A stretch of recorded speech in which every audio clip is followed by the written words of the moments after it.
Junghans as we know it today is the face of the German watchmaking industry and truly the only mass-market German watchmaker still standing. It is a household name in the watch community, developing such technical wonders as the first ever German quartz watch in 1971, the Astro Quartz, as well as the first ever radio-controlled watch in 1990, the Mega 1. Junghans is no slouch in the aesthetics department either, as the iconic Max Bill attests to. However, to better understand where Junghans is today, we must first look at their past.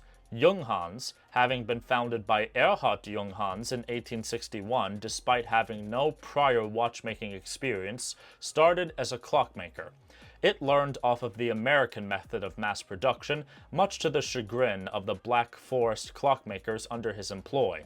With these methods, Junghans became the largest manufacturer of clocks in the world by 1903.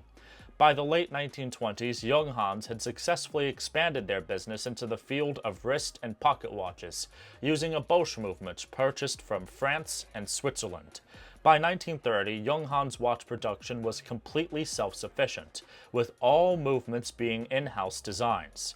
However, being mandated to produce war material for the Nazi German government from 1933 to 1945 put a serious black eye on Junghans's previously sterling reputation.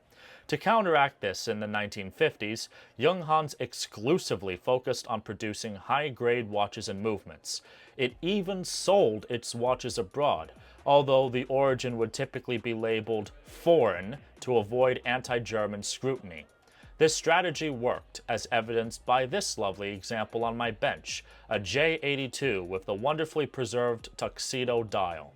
The J82 was introduced in 1951 and would feature 16 jewels, a 52-hour power reserve, and Junghans's in-house shock protection.